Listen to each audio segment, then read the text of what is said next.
Hello and good morning everyone, welcome to Civil step.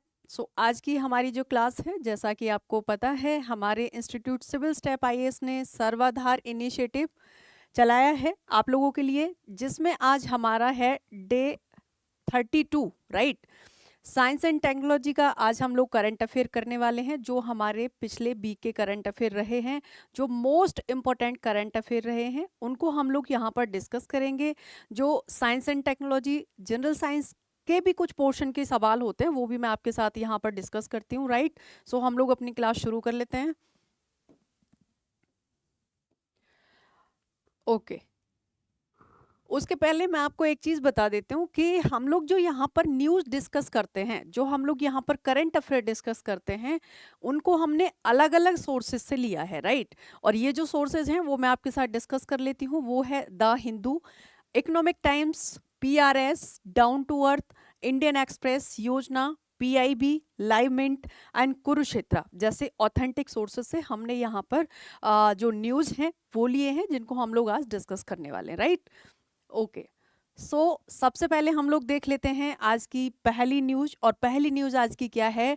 What are trilobites? Trilobites क्या होता है? Science and technology से related ये हमारी न्यूज है। और अगर हम इसमें ज़्यादा स्पेसिफिक जाएं इस वाले पोर्शन में साइंस एंड टेक्नोलॉजी के, सो ये आता है आपका बायोटेक में, right.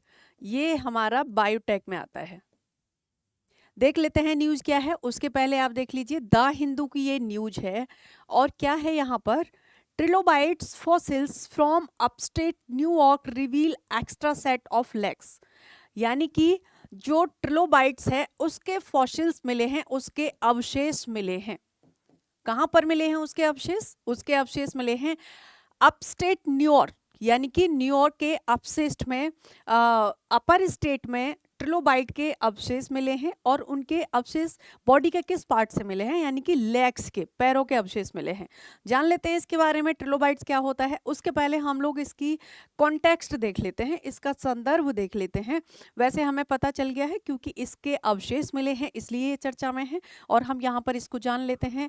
A new study finds that trilobites species with exceptionally well preserved fossils from upstate New York has an additional set of legs and under its head, right?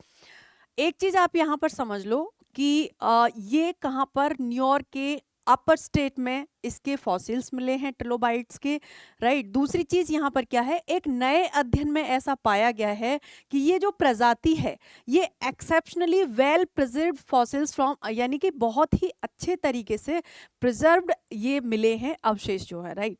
देखते हैं इसको आगे। सो ट्रिलोबाइट्स क्या है इसके बारे में जान लेते हैं। They are a group of extant marine orthopods, यानी कि जो मरीन और लाइफ्स होते हैं उसी में एक होता है ऑर्थोपॉड्स। सो ऑर्थोपॉड्स के ग्रुप का ये होता है। और ये किस में आता है? एक्सटेंट में आता है। ये भी चीज़ ध्यान रखिए, जैसे होता है ना कि IUCN की किस लिस्ट में उनको रखा गया है, उनको एंडेंजर्ड में रखा गया है, वल्नरेबल में रखा गया, एक्सटेंट में। सो ये एक्सटेंट में आते हैं। दूसरी चीज, trilobites means 3 part of body in Latin. यानी कि ट्रिलोब्स का मतलब क्या होता है? ये जो शब्द है इसका मतलब क्या होता है? इसका मतलब होता है it means 3 parts of body in Latin. Latin भाषा में इसको बॉडी के 3 पार्ट बोला जाता है। क्लियर?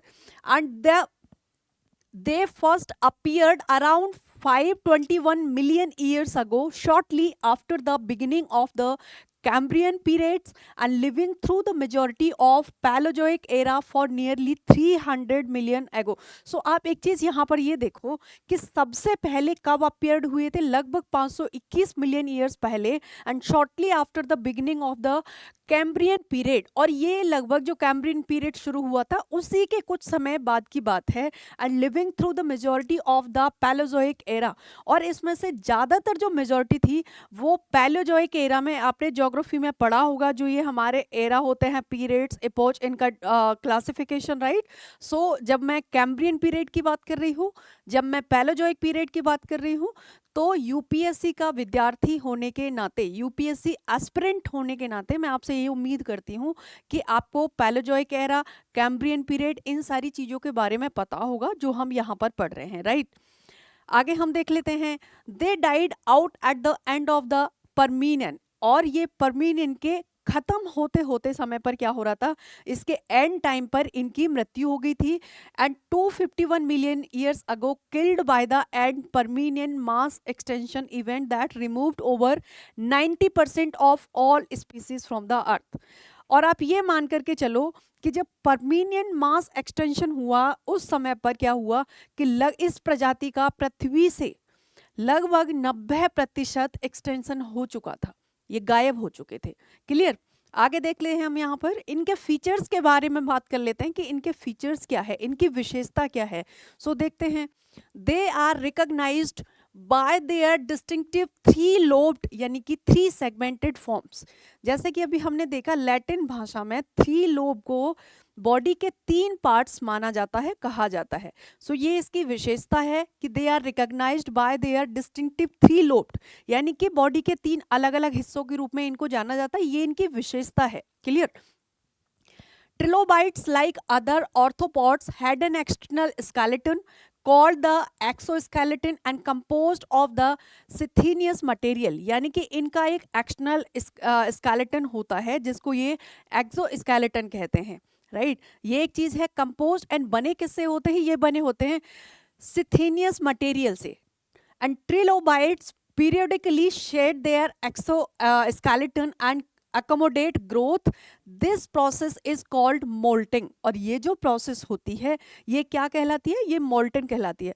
मैं आपको यहीं पर एक चीज बता देती हूँ कि जब आप यूपीएससी आईएएस के प्रीलिम्स में बैठते हो, एग्जाम में बैठते हो यूपीएससी के, सिविल सर्विसेज के, सो जो वहां पर आपको सवाल देखने को मिलते हैं, पहली बात कि आपको जो सवाल मान लो बायोटेक वाले सेक्शन से अगर, और बहुत ज़्यादा कम से कम आप मान के चलो 4 से 5 सवाल प्रीलिम्स में केवल बायोटेक्नोलॉजी वाले पोर्शन से आपके आते हैं, और जनरल साइंस की अगर बात करेंगे तो उसमें भी फिजिक्स और केमिस्ट्री से ज़्यादा बायोलॉजी के सवाल, जीव विज्ञान के सवाल आपसे प्रीलिम्स में पूछे जाते हैं, राइट? और जब उसमें तकनीक का प्रयोग किया जाता है, टेक्नोलॉजी का प्रयोग किया जाता है, तो वो आपका बायोटेक्नोलॉजी बन जाता है। सो मिलाकर के सवाल आपसे कम से कम 5 से 6 सवाल आपके इस पोर्शन से प्रीलिम्स में आते हैं, तो बहुत अच्छा खासा वेटेज है। इसलिए बिल्कुल क्लियर होके, बिल्कुल फोकस्ड होके आपको पढ़ना है।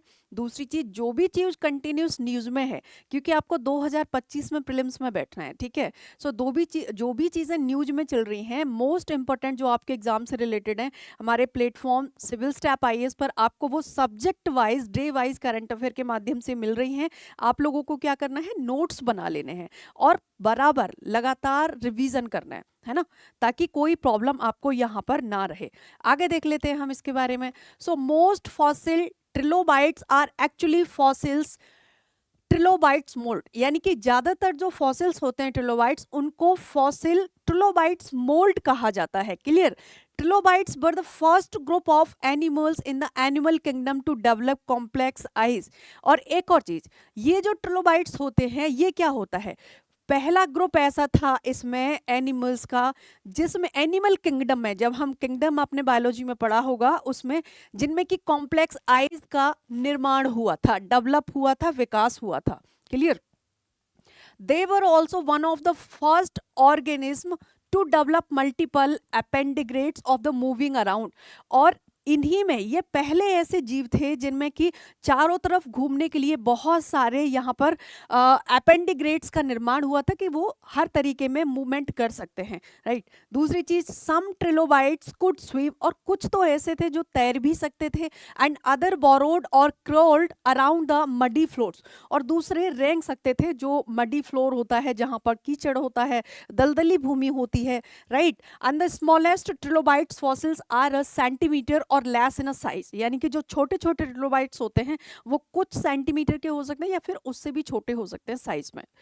And the largest trilobites were more than the 70 centimetre along, और जो सबसे बड़ा ट्रिलोबाइट्स पाया गया है वो 70 सेंटीमीटर का पाया गया है। ये चीज यहाँ पर ध्यान रखने वाली है।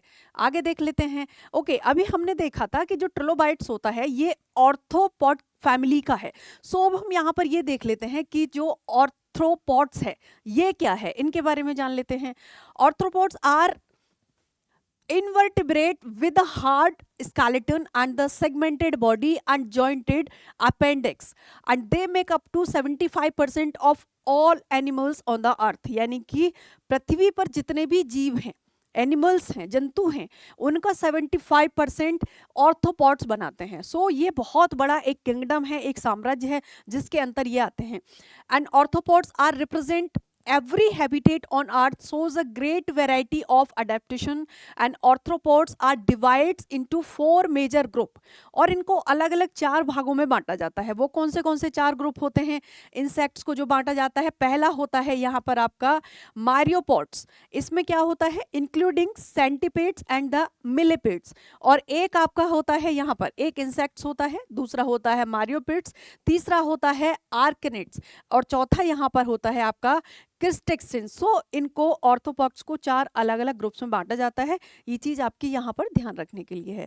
इसी से रिलेटेड हमारा एक सवाल है, उसके बारे में जान लेते हैं। क्वेश्चन क्या है? So consider the following statements about the trilobites. 2 statement हमारे पास हैं और करना हमें क्या है? Which of the statements given above is are correct. इनमें से कौन सा स्टेटमेंट सही है उसका हमें यहाँ पर चुनाव करना है और आंसर करना है। ठीक है, सो फर्स्ट स्टेटमेंट देख लेते हैं। They are a group of extants marine orthopods. अभी हमने देखा, जब हमने डिटेल में इसके बारे में पढ़ा था, तो बिल्कुल सही बात है। अगर हम ट्रिलोबाइट्स के बारे में बात करते हैं, सो ये मरीन ऑर्थोपॉड्स के ग्रुप के हैं जो एक्सटेंट हो चुके हैं। दूसरी चीज, trilobite means 3 part of body in Latin. बिल्कुल सही बात है। सो आंसर हमारा क्या आना चाहिए यहाँ पर? सी आंसर हमारा यहाँ पर आएगा। आगे देख लेते हैं। ओके, सो आज की हमारी जो दूसरा मुद्दा है, जो दूसरा इशू है, वो है व्हाट इज सिद्धम एडिशन। सिद्धम एडिशन क्या है? अगेन साइंस एंड टेक्नोलॉजी का हमारा सवाल है, और इसमें भी आप अगर स्पेसिफिकली जाएंगे सो ये आपका आएगा बायोटेक में, राइट? बायोटेक में ये आएगा। देख लेते हैं। द हिंदू की न्यूज है। क्या न्यूज है? सिद्ध drugs combination lower anaemia in the adolescent girl says study. यानी कि अभी एक अध्ययन से ऐसा पता चला है, जो सिद्ध मेडिसिन है, जो सिद्ध ड्रग्स हैं, उनके कॉम्बिनेशन से जो एडोलसेंस गर्ल्स होती हैं, जो किशोरी लड़कियां होती हैं, है ना, अडल्ट लड़कियां होती हैं, उनमें चूंकि अनीमिया की प्रॉब्लम बहुत ज़्यादा बढ़ जाती है, ब्लड की कमी होना शुरू हो जाती है, राइट? तो उससे क्या होता है कि जो सिद्ध मेडिसिन होते हैं, इनके कॉम्बिनेशन से एडोलसेंट्स गर्ल में एनीमिया की प्रॉब्लम को रिड्यूस किया जा सकता है। यहाँ पर देख लेते हैं। According to the statement from union Ayush ministry, और यहाँ पर यूनियन आयुष मिनिस्ट्री, एक और चीज, जो सिद्ध ड्रग्स या सिद्ध मेडिसिन किस में आते हैं, किस मंत्रालय में आते हैं? सो ये आते हैं आपके आयुष मंत्रालय में। Clear? The researchers were from Siddha institution including the national institute of Siddha Xavier research foundation. कहाँ पर है ये है आपका तमिलनाडु में। एंड द वेल्लोमेलो सिद्धा मेडिकल कॉलेज हॉस्पिटल, ये भी कहाँ पर है? ये भी तमिलनाडु में है। सो यहाँ पर इन्होंने एक रिसर्च की है। कॉन्टेक्स्ट इसका देख लेते हैं। संदर्भ की अगर हम बात करें कि ये चर्चा में क्यों है, इसका संदर्भ क्या है, देख लेते हैं इसका संदर्भ। सो अ कॉम्बिनेशन ऑफ सिद्धा drug can reduce anaemia among adolescents girl according to a recent study। अभी एक नए अध्ययन से, न्यू स्टडी से पता चला है कि जो सिद्ध ड्रग्स है उसके कॉम्बिनेशन से अडल्ट गर्ल में, एडोलसेंट्स गर्ल होती हैं, किशोरी लड़कियां होती हैं, उनमें अनीमिया की प्रॉब्लम को कम किया जा सकता है। क्लियर? देखते हैं क्या है सिद्ध मेडिसिन या सिद्ध ड्रग के बारे में। सो it is a traditional system. ये एक पारंपरिक व्यवस्था है हमारे देश की, हमको सबको पता है ना। और इसके लिए एक नया मंत्रालय भी बनाया गया है जिसका नाम है आयुष मंत्रालय, जिसके अंतर्गत ये सारी चीजों को रखा गया है, और बहुत ही ये ट्रेडिशनल नॉलेज के अंतर्गत चीजें आती हैं। Clear? So traditional system of healing that originated in south India and considered to be one of the India's oldest system of medicine. और भारत का ये सबसे पुराना जो ओल्डेस्ट मेडिसिन सिस्टम है उनमें से एक जाना जाता है। क्लियर? आपने सुना होगा पहले जब हिस्ट्री पढ़ते हैं, है ना, या जब हम अपना हिस्टोरिकल लिटरेचर पढ़ते हैं पहले, सो उसमें आप अलग अलग पुराने जो वैद्य थे, जो बहुत अच्छे स्तर के सर्जन थे, जैसे कि चरक, सुश्रुत, है ना, उनके बारे में सुना होगा। तो ये जो पारंपरिक जानकारी आ रही है, ये ट्रेडिशनल जो नॉलेज आ रही है, जिसके अंतर्गत सिद्धा मेडिसिन भी आता है, वहीं से आ रहा है ये। ठीक है? Literary evidence of Sangam era, ये देखो, संगम एरा का जो लिटरेरी एविडेंस है, जो साहित्य है, वहां से and state the origin of this system around two 10,000 BC। संगमेरा के 10,000 BC के समय पर ये सिस्टम ओरिजिनेट हुआ था, right. And the Siddha system was built on the work of Siddhas and the who were mostly from Tamil Nadu. ये देखो, सिद्धार्थ के काम के द्वारा ये विकसित हुआ था और ये कहाँ से थे, ये बेसिकली तमिलनाडु से थे। And it is called the Siddha medical system because of this, और इसीलिए इसको सिद्धा मेडिकल सिस्टम कहा गया, किसकी वजह से, इनकी वजह से। And the Siddharth were spiritual master who had the 8 special ability, इनके पास 8 स्पेशल एबिलिटी थी, ठीक है, कॉल्ड सिद्ध, जिनको सिद्धीज कहा जाता था। एंड सम ऑफ द 18 सिद्धार्थ वर नंदी एंड अगस्त्यार, अगप्पी एंड द पुम्बती, राइट। दो Siddha medical system is thought to have been started by Agastyar. अब देखो यहाँ पर एक चीज जान लो, क्योंकि हम लोग पढ़ रहे हैं सिद्धा मेडिकल सिस्टम, सिद्धा मेडिसिन के बारे में। So Siddha medical system started by the Agastyar, किसके द्वारा शुरू किया गया था, अगस्त्यार के द्वारा शुरू किया गया था। And who is also known as Agastya, जिनको कि अगस्त्या के रूप में जाना जाता है। आगे देख लेते हैं हम लोग यहाँ पर। सो Siddhar in rural India have traditionally learned their craft from elders in their community. इन्होंने अपनी कम्युनिटी के जो बड़े लोग थे उनसे ये पारंपरिक जानकारी सीखी थी, ये ट्रेडिशनल नॉलेज इन्होंने सीखी थी। एंड सिद्ध system is based on the combination of ancient medicinal practice and spiritual discipline as alchemy and the mysticism, right। ये बहुत सारी चीज़ों का संयोग है जिसमें कि स्पिरिचुअल मेडिसिन एंड डिसिप्लिन आता है, यहाँ पर आपका एंशियंट प्रैक्टिस आता है, राइट, एंड मिस्टिज्म आता है, बहुत सारी चीज़ें इसके अंतर्गत आती हैं। The Siddha medicinal system not only focus, ये देखो बहुत इंपॉर्टेंट है, not only focus on treating the disease but it also takes into account to the patient's behaviour.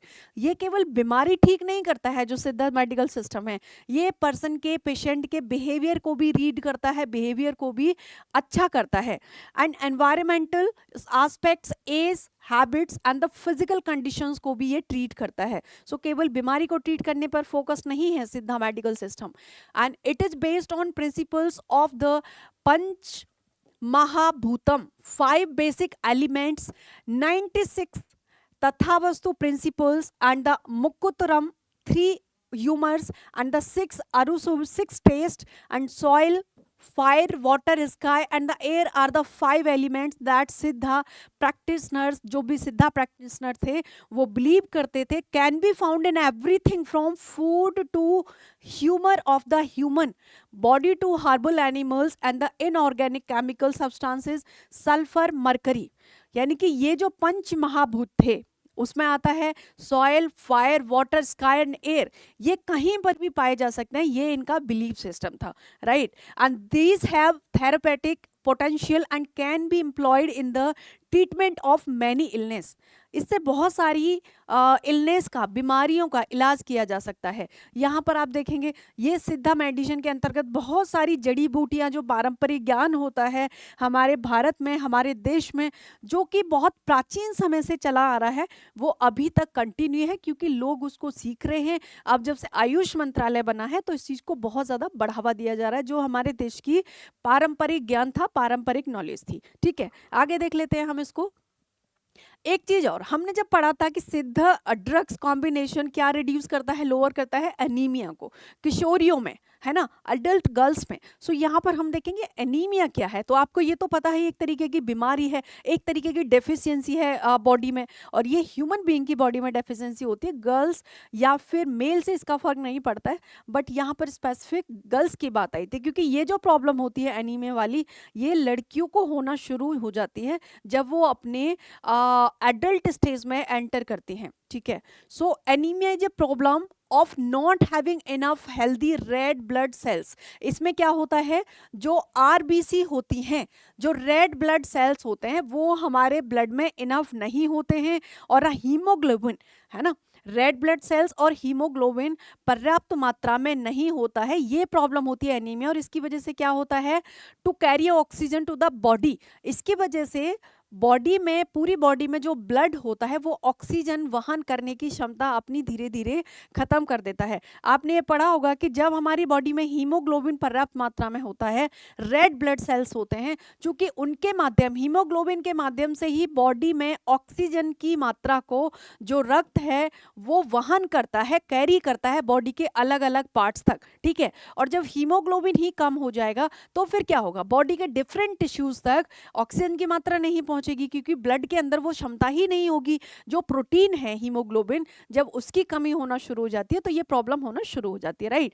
Haemoglobin is a protein, ये एक प्रोटीन है, ये ध्यान रखिएगा। हीमोग्लोबिन फाउंड इन आरबीसी, कहां पर पाया जाता है हीमोग्लोबिन? रेड ब्लड सेल्स में पाया जाता है। That carries oxygen from the lungs to all the organ in the body. और हीमोग्लोबिन का काम क्या होता है? हीमोग्लोबिन एक प्रोटीन है, कहां पर पाया जाता है? रेड ब्लड सेल्स में। इसका काम क्या होता है? इसका काम होता है ऑक्सीजन को ब्लड के माध्यम से, हार्ट से, ब्लड के माध्यम से, लंग्स से ऑक्सीजन को बॉडी के अलग अलग पार्ट्स तक पहुंचाना। क्योंकि जब हम सांस लेते हैं, जब हम ब्रीथ करते हैं, तो जो ऑक्सीजन, जो हवा हम लेते हैं वो हमारे फेफड़ों तक पहुंचती है, लंग्स तक पहुंचती है। लेकिन लंग्स से वो हवा हमारे बॉडी के अलग अलग पार्ट्स तक, अलग अलग कोशिकाओं तक कैसे पहुंचती है? ब्लड के माध्यम से। और ब्लड के माध्यम से कैसे? उसमें एक प्रोटीन होता है हीमोग्लोबिन। हीमोग्लोबिन जब पर्याप्त मात्रा में होता है तो ऑक्सीजन अलग अलग पार्ट्स में फेफड़ों से पहुंचती है, ठीक है। ये चीज ध्यान रखिएगा, बहुत बहुत इंपॉर्टेंट इंफॉर्मेशन है ये। Having anaemia can cause the tiredness, weakness, shortness of breath. और जब एनीमिया होता है किसी को तो उनमें क्या होता है? टायर्डनेस, बहुत जल्दी थकान हो जाती है उनको। दूसरी चीज क्या होती है उनको? यहाँ पर वीकनेस, कमजोरी बहुत ज्यादा होती है। शॉर्टनेस ऑफ ब्रेथ, उन जैसे हम प्रॉपर ब्रीथ करते हैं, सांस लेते हैं, वो बहुत जल्दी जल्दी सांस लेना शुरू कर देते हैं। कई बार आपने देखा होगा कि किसी व्यक्ति को बोलते हैं ना कि हाफ क्यों रहे हो, ऐसे बोलते हैं, एकदम कंपन हो जाता है शुरू। और उस समय पे व्यक्ति कंफर्टेबल फील नहीं करता है, प्रॉपर तरीके से सांस नहीं ले पाता है, ब्रीथ नहीं कर पाता है, जस्ट बिकॉज ऑफ, क्योंकि उसकी बॉडी में वो एनीमिक है। एनीमिक क्यों है? Lack of haemoglobin and red blood cells, right. और जब हीमोग्लोबिन की कमी हमारे रक्त में होती है, हमारे ब्लड में होती है, तो बॉडी के अलग अलग पार्ट्स तक जो हम सांस लेते हैं ऑक्सीजन नहीं पहुंच पाती है लंग्स से। इसीलिए कंटिन्यू हमको ऐसा लगता है कि लंग्स के पास शायद कम हवा है, तो व्यक्ति बराबर सांस लेता है, और ये बॉडी का ऑटोमेटिक एक एक्टिविटी हो जाती है, राइट। इसमें आप कुछ कर नहीं सकते हैं। आगे देख लेते हैं। ओके, सो हमारा यहाँ पर जो सवाल है, क्वेश्चन है, वो है which statement is correct about Siddha medicine. Siddha medicine के बारे में सही स्टेटमेंट क्या है? It is a traditional system of healing that originated in south India and is considered to be one of the India's oldest system of the medicine. बिल्कुल सही statement है। And दूसरा क्या है? Siddha system was built on the work of Siddhartha and who were mostly from Kerala. नहीं, हमने पढ़ा था ये तमिलनाडु से है, सो ये गलत है। वैसे तो हमारा फर्स्ट स्टेटमेंट सही हो गया, तो आंसर हमारा होगा फर्स्ट, ठीक है। ओके, सो न्यू, हमारी जो नेक्स्ट न्यूज है वो है यहाँ पर बायोडिकम्पोजर से रिलेटेड। अगेन द हिंदू की न्यूज है, क्या है बायोडिकम्पोजर से रिलेटेड? सो यहाँ पर हम देख लेते हैं, biodecomposers to be spread over farms to prevent bad air. यानी कि जो बायोडिकम्पोजर्स होते हैं ये स्प्रे किए जाते हैं ओवर फार्म, खेत के ऊपर जो गलत हवा, गंदी हवा होती है, बैड एयर होती है, उसको प्रिवेंट करने के लिए, उसको रोकने के लिए, राइट। सो Gopal Rai IARI prepared liquid, यानी कि IARI ने एक लिक्विड तैयार किया है या तैयार कर रहा है जो कि स्प्रे किया जाएगा 5000 acre of city and the farm land to decompose subtle and the check farm fires of the biodecomposer so effective, why isn't be used in Punjab? ask BJP. So एक और चीज, ये पंजाब में यूज नहीं किया जाएगा, है ना, ऐसी यहाँ पर न्यूज है। आगे देख लेते हैं। तो थोड़ा सा ये पॉलिटिकल न्यूज है, उसको छोड़ते हैं, हम अपने बायोडिकम्पोजर वाले पोर्शन पे आ जाते हैं। अगर यहाँ पर एक चीज देख लो, अगेन ये भी आपके बायोटेक से रिलेटेड सवाल है, राइट, ये भी आप यहाँ पर ध्यान रखना। सो इस तरीके से स्प्रे किया जाता है पूरे फार्म में, ये एक लिक्विड होता है ना। आगे देख लेते हैं बायोडिकम्पोजर के बारे में, क्या है ये? So it is a microbial liquid spray, यानी कि ये एक सूक्ष्मजीवी लिक्विड स्प्रे है which when spread into paddy सबस्टल, जो कि पैडी पर स्प्रे किया जाएगा, breaks it down in a way that can be easily absorbed into the soil, और ये बहुत आसानी से मृदा में ऑब्जर्व किया जा सकता है। Whereby farmers then have no need to burn the सबस्टल, जिसके द्वारा कि क्या होगा कि किसानों को वो जो भूसा होता है उसको जला जलाने की आवश्यकता नहीं होगी। And it has been developed by the Indian agriculture research institute. ये किसके द्वारा डेवलप किया गया है? IARI, Indian agriculture research institute के द्वारा इसको विकसित किया गया है। The government has been spraying the bio decomposer solution free of cost since 2020 over farmlands in outer Delhi. यानी कि दिल्ली का जो बाहरी क्षेत्र है आउटर दिल्ली में, लगभग मान करके चलो ये 2020 से फ्री ऑफ कॉस्ट गवर्नमेंट के द्वारा ये बायो डिकम्पोजर आउटर दिल्ली में स्प्रे किए जाते हैं। And it has been used by the state of Punjab, Haryana, Uttar Pradesh and NCT Delhi. और ये किसके द्वारा अभी तक प्रयोग किए गए हैं? State of Punjab, Haryana, UP and national capital territory यानी कि एनसीटी दिल्ली के द्वारा। और ये 2020 से तो दिल्ली गवर्नमेंट कराते हैं क्योंकि इससे पोल्यूशन क्या होता है? रिड्यूस होता है। आगे देख लेते हैं इसके कुछ लाभ। क्या लाभ हैं इसके?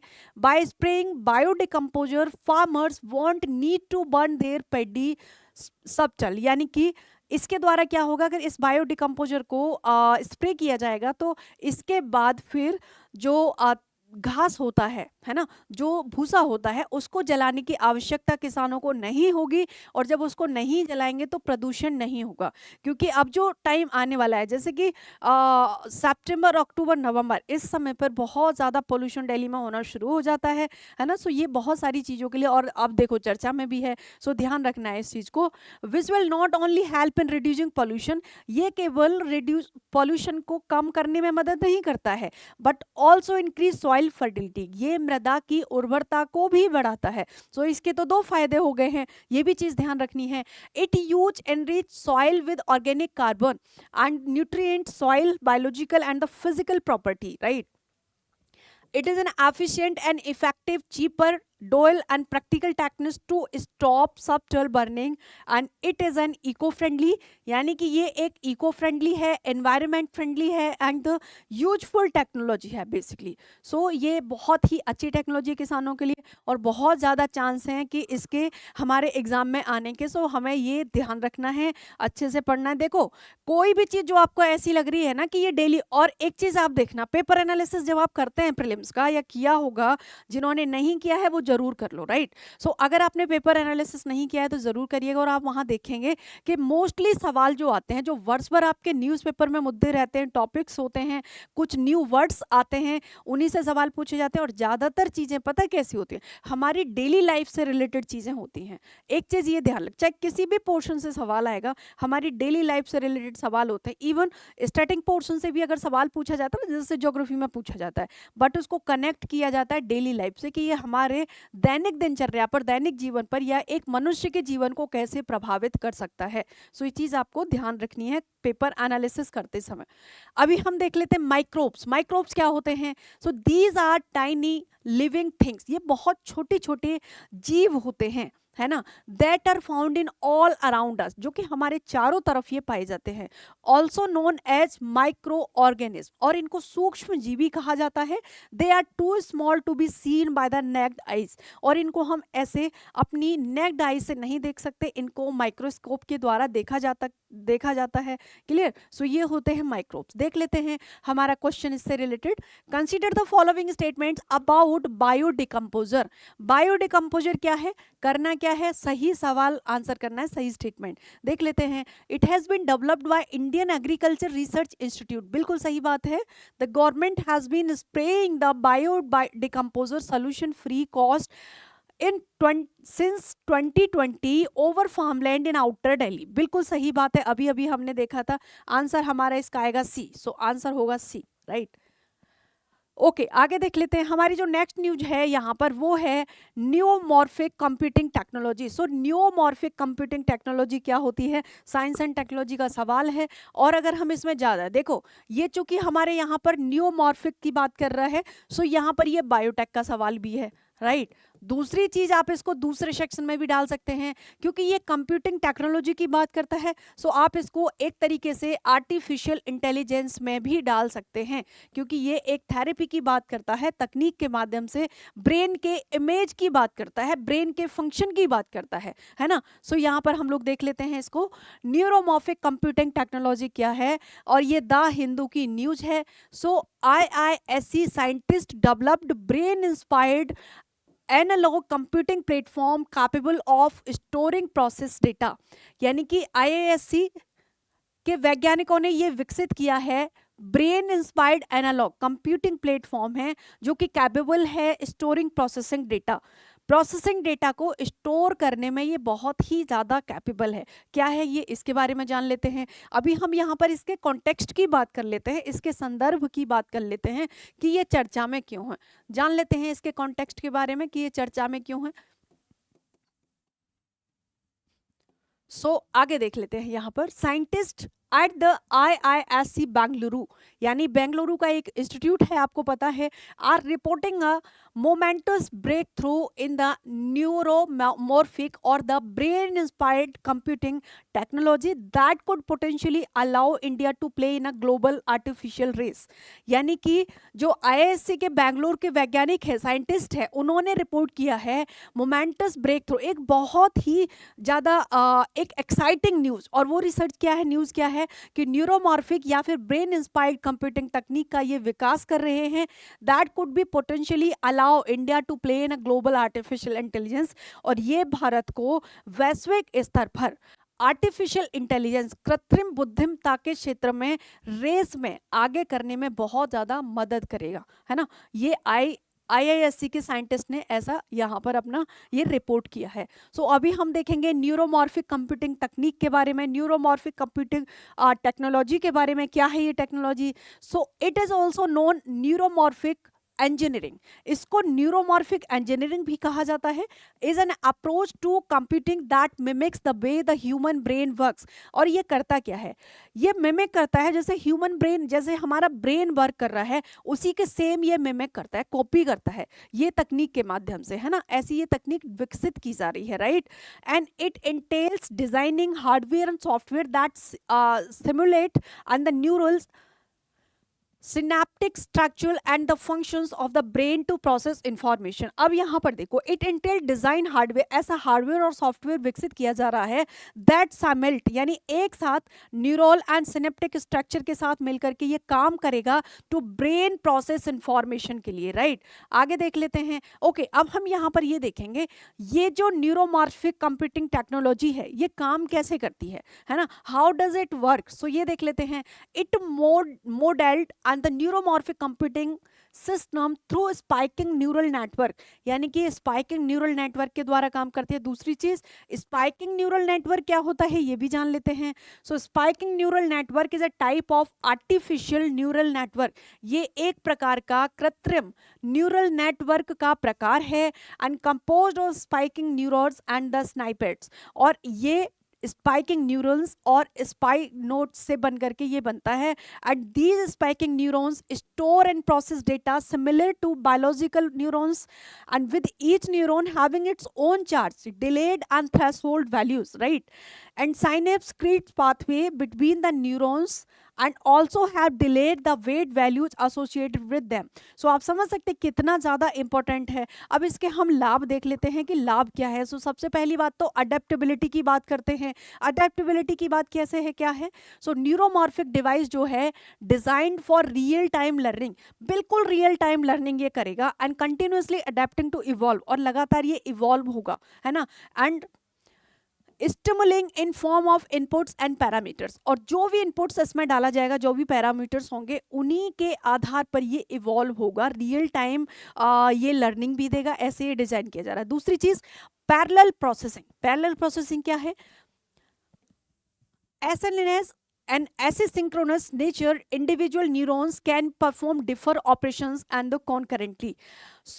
neuromorphic device can execute as many tasks as there as neurons at a given time। यानी कि ये जो होगा न्यूरोमॉर्फिक डिवाइस, ये एक समय पर एक से ज़्यादा काम कर सकता है, ठीक है, जो भी उसको न्यूरॉन्स को दिए जाएंगे। सो इसके ये लाभ है। यहाँ पर हम न्यूरॉन की बात कर लेते हैं कि न्यूरॉन्स क्या। अब आपको एक चीज़ मोटा मोटा समझ में आ गई होगी कि ये हमारे ब्रेन से रिलेटेड है। न्यूरॉन्स आपको, आपने सुना होगा ना कभी, जैसे कि चोट लग जाती है, सिर में दर्द होता है, तो हम बोलते हैं न्यूरो सर्जन को दिखा लो, है ना। वो ब्रेन के सर्जन होते हैं, ब्रेन के डॉक्टर होते हैं, एक्सपर्ट होते हैं, राइट। सो न्यूरॉन्स की जहां पर बात आती है तो आप वो ब्रेन से रिलेटेड चीजें होती हैं। अब देख लेते हैं न्यूरॉन क्या है। अगर मान लो बोल दिया जाए, कभी स्टेटमेंट आ जाए, देखो कितनी ऐसी ही चीजों पे यूपीएससी फंसा देता है। हम पढ़ते हैं न्यूरोसर्जन, न्यूरोमॉर्फिक पढ़ लिया, न्यूरोमॉर्फिक कंप्यूटिंग टेक्नोलॉजी पढ़ लिया, सब कुछ पता है कि न्यूरॉन मतलब ब्रेन, ठीक है। बट अगर हम ये डिफाइन नहीं कर पा रहे कि न्यूरॉन होता क्या है, सो एक बार देख लेते हैं कि न्यूरॉन क्या है। A neuron also known as a nerve cells, ये नर्व सेल्स होते हैं, is a specialised cell in the nerve system that is responsible for transmitting information through electrical and chemical signals. और इनको इलेक्ट्रिकल और chemical, है ना, signals मिलते हैं। Neurons are the basic building blocks of the nerve system. जो हमारा nerve system होता है, जो हमारा तंत्रिका तंत्र होता है, उसका बेसिक बिल्डिंग सिस्टम आपके न्यूरॉन्स होते हैं। जो स्मॉल यूनिट होती है वो आपकी फंक्शनल यूनिट होती है, वो न्यूरॉन्स होती है, and play a crucial role in processing and transmitting information within the body. और हमारी बॉडी में जब कोई इंफॉर्मेशन ट्रांसमिशन होती है, प्रोसेस होती है, तो उसमें मोस्ट इंपॉर्टेंट पार्ट जो होता है वो न्यूरॉन्स का होता है ना। जैसे मान लो अगर कोई आपको चीज पता चली, कोई एक्साइटिंग चीज पता चली और आप परेशान थे, लो थे, फिर आपको क्या होता है, जैसे ही आपके ब्रेन को पता चलता है कि कोई बहुत एक्साइटेड है ना, चीज़ है, न्यूज़ है, तो वैसे ही आपके हार्मोन्स रिलीज होना शुरू हो जाते हैं। और वो कैसे शुरू होते हैं, क्योंकि आपका ब्रेन सिग्नल देता है, राइट। सो ये जो इमोशंस हमारे इवॉल्व होते हैं time to time, situation to situation, ये बेसिक फंक्शन, इनका बेसिक यूनिट जो होती है वो न्यूरॉन्स होते हैं, उन्हीं के आधार पर ये होता है ऐसा। इससे रिलेटेड सवाल देख लेते हैं। So consider the following statement about neuromorphic computing technique technology. क्या है, दो स्टेटमेंट हमारे पास हैं, choose the correct statement. First क्या है, it is also known as neuromorphic engineering is an approach to computing that mimic the way the human brain works. दूसरा statement क्या है, it entail designing hardware software that simulate on the neural and the synaptic structure that function of the brain to process information. दोनों statement हमारे सही हैं, answer होगा हमारा C answer यहाँ पर है।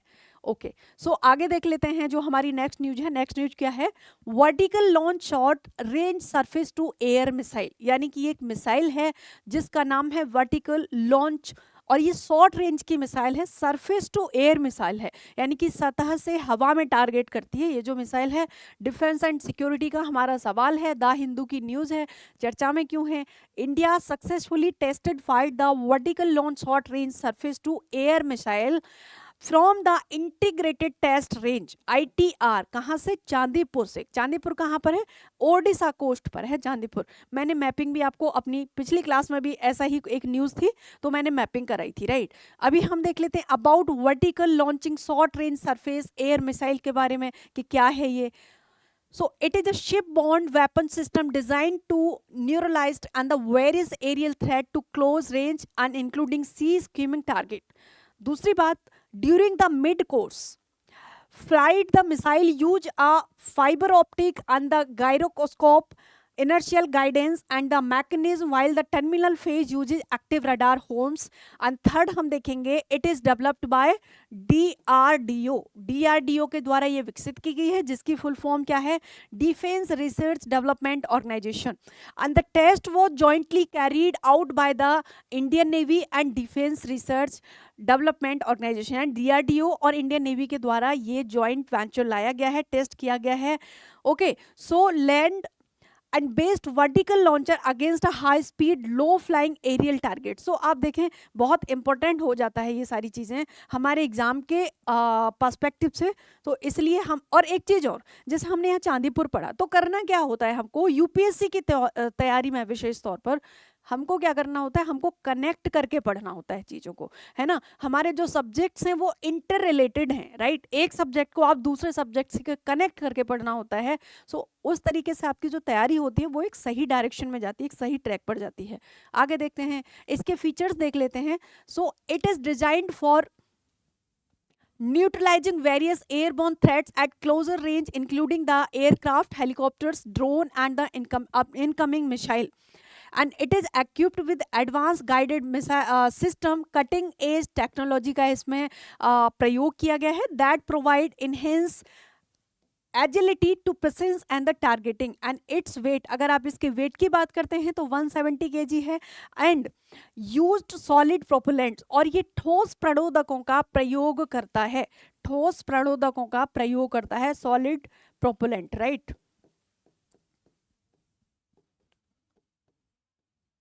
ठोस प्रणोदकों का ये प्रयोग करता है with maximum speed of mach 4.5, और इसकी जो मैक्सिमम स्पीड है वो कितनी है, 4.5, with weapon system can reach an altitude of 16 kilometre, right.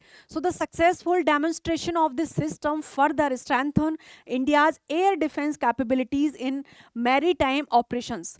हम यहाँ पर सवाल देख लेते हैं, और सवाल क्या है, consider the following statements about vertical launch short range surface to air missile. कहाँ से, चांदीपुर से। चांदीपुर कहाँ पर है, ओडिशा में।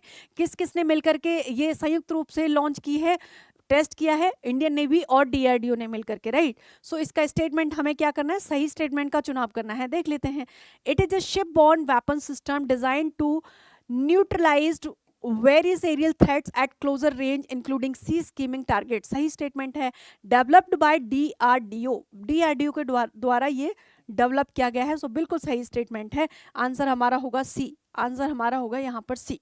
ओके, सो हमारी जो अगली न्यूज है वो है व्हाट इज मामोग्राफी। मामोग्राफी क्या है, अगेन बायोटेक्नोलॉजी की न्यूज है, द हिंदू की हमारी न्यूज है।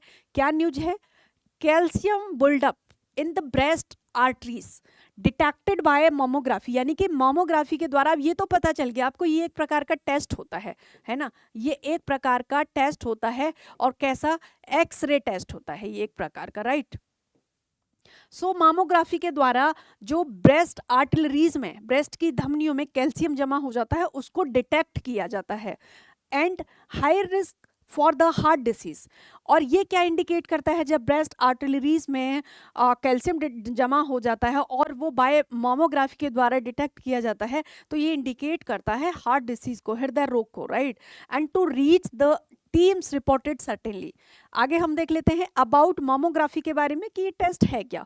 सो it is an x ray imaging method, ये एक प्रकार का एक्सरे मेथड है, एक्सरे इमेजिंग मेथड है, used to examine the breast for the early detection of cancer and the breast disease. और इसका प्रयोग किस में किया जाता है, अगर किसी को ब्रेस्ट से रिलेटेड कैंसर, जैसे ब्रेस्ट कैंसर हो जाता है बहुत सारी महिलाओं को, सो उनके अर्ली स्टेज में ही ये डिटेक्ट कर लेता है, या कोई अन्य ब्रेस्ट से रिलेटेड अगर बीमारी हो जाती है तो उसको भी ये डिटेक्ट कर लेता है मामोग्राफी, है ना। Healthcare provides user the mammograms and the mammography to look for early sign of breast cancer before symptoms develop। और ये सिम्टम्स डेवलप होने से पहले ही क्या करते हैं जो हेल्थ केयर हैं, वो ये हेल्प उनको प्रोवाइड कर देते हैं। And this is called a screening mammogram, और ये क्या कहलाता है, स्क्रीनिंग मैमोग्राम कहलाता है, राइट। आगे देखते हैं, so providers also use mammography to look for any abnormalities if you develop a new symptoms. और ये जो प्रोवाइडर होते हैं ये इस मैमोग्राफी का प्रयोग किसके लिए करते हैं, अन्य किसी प्रकार की अगर कोई असामान्यता है, एबनॉर्मेलिटी है, अगर दूसरी किसी प्रकार की कोई असमान्यता होती है ना, असमानता होती है या कोई एबनॉर्मेलिटी होती है, तो कोई नया सिम्टम डेवलप होता है, सच एज लम्प्स, जैसे कि ब्रेस्ट में लम्प्स पड़ जाते हैं, गांठ पड़ जाती हैं, है ना, दर्द होना शुरू हो जाता है, निप्पल डिस्चार्ज होता है, और ब्रेस्ट स्किन चेंज, जो ब्रेस्ट की स्किन होती है वो चेंज होना शुरू हो जाती है। तो इस प्रकार की जब प्रॉब्लम शुरू होती हैं तो वो कहीं ना कहीं किसी प्रॉब्लम का कोई न्यू सिम्टम डेवलप कर रहे होते हैं। और जब भी किसी महिला को ऐसा होता है तो उनको हॉस्पिटल में जाके टेस्ट कराने चाहिए, राइट। क्योंकि बहुत सारी, देखो जब खान पान चेंज हुआ है, लाइफ स्टाइल चेंज हुई है, तो बहुत सारी प्रॉब्लम्स का होना शुरू हो गया है। और वो कैसे पता चलता है? वो पता चलता है जब आप टेस्ट कराते हैं, right. So this is called a diagnostic mammogram. और ये क्या कहलाता है? ये डायग्नोस्टिक मेमोग्राम कहलाता है। आगे देख लेते हैं कि हाउ डज इट वर्क। ये जो मेमोग्राम होता है, ये जो मेमोग्राफी होती है, काम कैसे करती है? सो ड्यूरिंग अ मेमोग्राम, जब मेमोग्राम होता है उस समय पर patient's breast is placed on a flat support plate and compressed with a parallel and plate called pedal.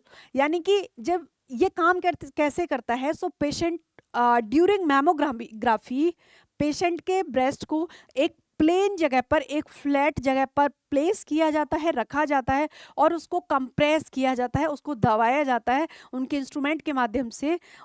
उस तरीके से इसको डिटेक्ट किया जाता है, और जिस पर रखा जाता है इसको पैडल बोला जाता है, right. An x ray machine produce a small burst of x ray. जो एक्सरे मशीन होती है, ये एक्सरे का बर्स्ट करती है, that pass through the breast to detector located on the opposite side. जो कि ब्रेस्ट के ऑपोजिट साइड से जो एक्सरेज होते हैं, एक्स किरणें होती हैं, वो क्या होती हैं? आर पार हो जाती हैं, तभी वहाँ पर कि ब्रेस्ट के किसी टिश्यू में कैल्शियम जमा है, लिम्फ्स हैं, और जो भी एबनॉर्मेलिटी होती है उसको वो डिटेक्ट करते हैं, right. And the detector can be either a photographic film, और जो डिटेक्टर होता है वो या तो फोटोग्राफिक फिल्म हो सकती है प्लेट पर, which can capture the x rays image on a film, और solid state detector and which transmits electronic signals to a computer to form digital image. या तो फिर डिजिटल इमेज में भी उसके जो इंफॉर्मेशन है वो डिटेक्ट हो जाती है। So the image produced called mammogram. जो इमेज प्रोड्यूस होती है ड्यूरिंग मेमोग्राफी उसको कहा जाता है mammogram, right. On a film mammogram low density tissue, जब ये फिल्मिंग हो रही होती है मेमोग्राम की, इस पर अगर किसी ब्रेस्ट में टिश्यूज की डेंसिटी कम है, लो है, सच एज फैट, जैसे कि फैट, अपीयर ट्रांसक्यूलेंट। सो यहाँ पर ये क्या दर्शाता है?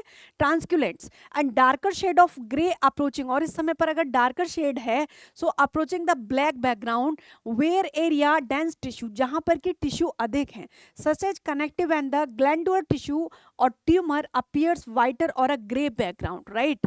So these high density regions could represent many different type of abnormalities। जहाँ पर टिश्यूज की घनत्व ज़्यादा है, डेंसिटी ज़्यादा है, सो वो वाला जो पोर्शन होता है वो ये दर्शाता है कि इस जगह पर असामान्यता है, एबनॉर्मेलिटी है, राइट। इंक्लूडिंग कैंसरियस ट्यूमर, कोई कैंसरस ट्यूमर हो सकता है या कोई नॉन कैंसरस ट्यूमर हो सकता है, and masses called the benign tumour. और कई बार गांठ इकट्ठा हो जाती हैं, है ना, जिनको ट्यूमर बोला जाता है।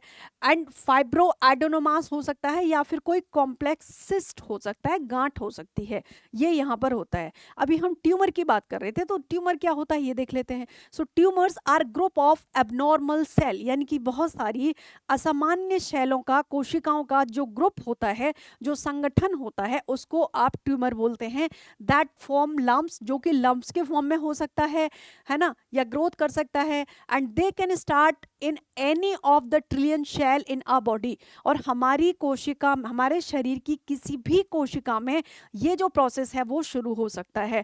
Tumour grow and behave differently. जो ट्यूमर होता है वो जब बढ़ता है तो बहुत डिफरेंटली बिहेव करता है, depending on whether they are cancerous. और ये डिपेंड करता है कि वो जो ट्यूमर ग्रो हो रहा है वो कैंसरस है, यानी कि मैलिजेंट है, और नॉन कैंसरस है, बेनिग्न है ना। सो ये यहाँ पर होता है tumour.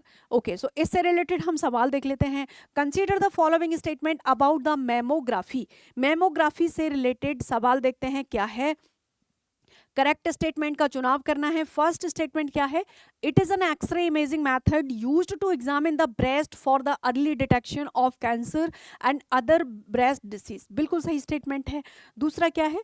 Provider also use mammography to look for any abnormalities if you develop a new symptom such as lump, pain, nipple discharge, breast skin change, and this is called a diagnosis mammogram, right. तो दोनों statement यहाँ पर हमारे सही हैं। Answer होगा C answer हमारा यहाँ पर होगा, right.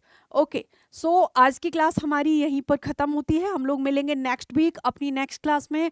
Thank you so much. अच्छे से आप लोग रिवीजन करो, अच्छे से पढ़ो। और मैं एक चीज़ आपको लास्ट में बोलूँगी कि यूपीएससी एस्पिरेंट होने के नाते सबसे बड़ी चीज़ और सबसे बेसिक चीज़ होती है प्रीवियस ईयर क्वेश्चन पेपर्स का एनालिसिस करना मैं अपनी हर क्लास में बोलती हूँ। सो पेपर उठाओ, उनका एनालिसिस करो और एक से ज़्यादा बार करो, आप देखोगे कि आपको डिफरेंट टाइप की समझ विकसित होगी और सिलेबस को अच्छे से समझो। ठीक है, थैंक यू सो मच, मिलते हैं नेक्स्ट वीक।